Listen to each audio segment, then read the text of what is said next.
To the stunning revolt over the weekend by Russian mercenaries who are a key part of the Russian war effort in Ukraine. The incident raising new questions about Vladimir Putin's hold on power. Our chief foreign correspondent Ian Pannell tracking the very latest for us from Ukraine. Ian, good morning. Yeah, good morning, Whip. What an extraordinary series of events. I mean, just 3 days ago, Putin looked unassailable, the strong man with an iron grip on power. This morning, he looks vulnerable, fighting to maintain Russia's foothold here in Ukraine, and now having to deal with a major crisis at home. This morning, Putin in crisis after an armed mutiny and a march on Moscow. A weekend of turmoil not seen in decades has left the Russian leader looking humiliated and weakened. It started Friday evening, 10:15 p.m. Yevgeny Prigozhin, a former Putin ally who leads the Wagner private military company that's fought for Russia around the world and most recently in Ukraine, suddenly announces his troops are crossing the border back into Russia and to march against military leaders. Saturday, 7:30 a.m. Prigozhin says his fighters have now taken the key military headquarters and an airfield in the city of Rostov-on-Don. Meeting little resistance, his men march north. An angry Vladimir Putin addressing the nation, saying he's been stabbed in the back, warning of civil war. Around noon, fighting reported around Voronezh. By 3:30 p.m., a column of Wagner fighters was noticed near Lipetsk, now just 220 miles from Moscow.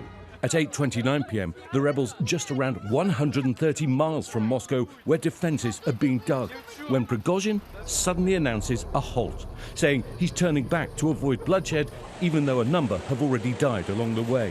Prigozhin and his men get an amnesty and are cheered like conquering heroes as they withdraw. Prigozhin reportedly being allowed to leave for neighboring Belarus, who may have brokered the deal. U.S. Secretary of State Antony Blinken telling John Carlin this week he doesn't believe we've seen the final chapter. It's still a moving picture, and I doubt we've seen the last act. But I think we can say this much.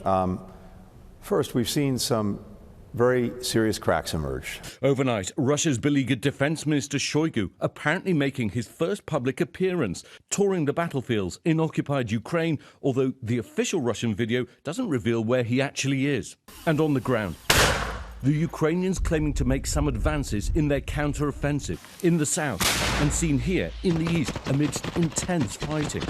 Mikhailo Podolyak, a senior aide to Zelensky, telling me he believes the chaos in Russia will hinder its war effort. Given what we've seen happening in Russia, do you believe we're now at the beginning of the end of the war in Ukraine? He says, without a doubt, it's the beginning of the end. And President Zelensky now warning Russia may be planning a potentially life-threatening attack on Europe's largest nuclear plant, with orders for all military and emergency personnel to undergo training to deal with a nuclear disaster.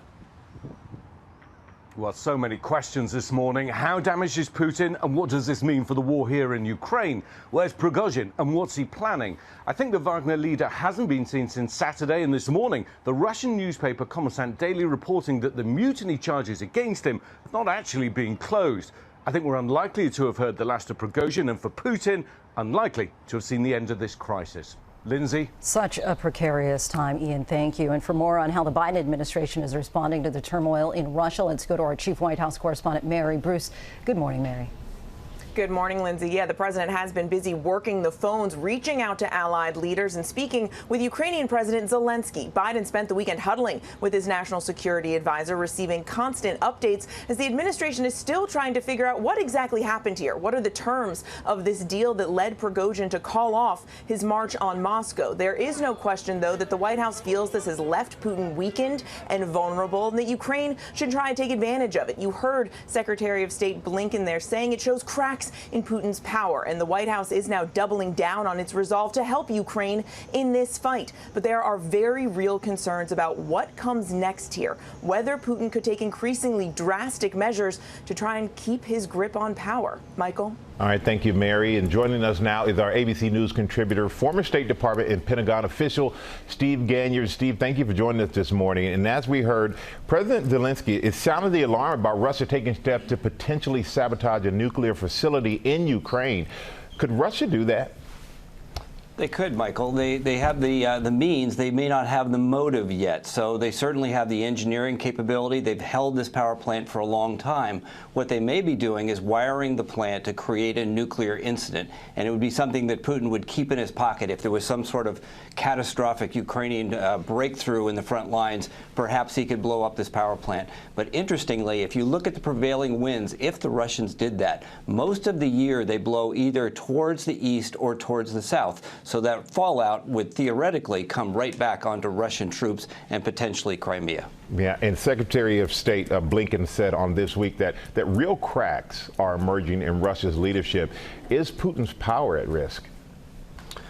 It certainly is, for the first time in 24 years. But remember that sometimes cracks in foundations of buildings, they can cause catastrophic immediate effect, or they can go on for years, or maybe never. So we need to see how this plays out. And I think that every hour that we don't see Putin will be adding to that intrigue. But I think it's important, Michael, here to think about what this was and what it wasn't. It was not a coup attempt. It was not an insurrection. There was no popular support. This was a mercenary army mutinying. And Prigozhin felt the walls closing in around him. He hatched a plan to save himself and his men. It was brilliant. He walked into this headquarters, this military headquarters in the south, essentially put his feet up on the desk, says, I control this place, sent an armored column up to the north to pressure Putin, called Putin with the phones, recording the whole thing, controlling social media so Putin can control the narrative, and he said, let's negotiate. And Putin was unable to call his bluff, and he totally collapsed. It was totally humiliating for Putin, and Prigozhin pulled it all off brilliantly. Well, it definitely has the world talking. Steve Gagner, thank you so much. Hi, everyone. George Stephanopoulos here. Thanks for checking out the ABC News YouTube channel. If you'd like to get more videos, show highlights, and watch live event coverage, click on the right over here to subscribe to our channel. And don't forget to download the ABC News app for breaking news alerts. Thanks for watching.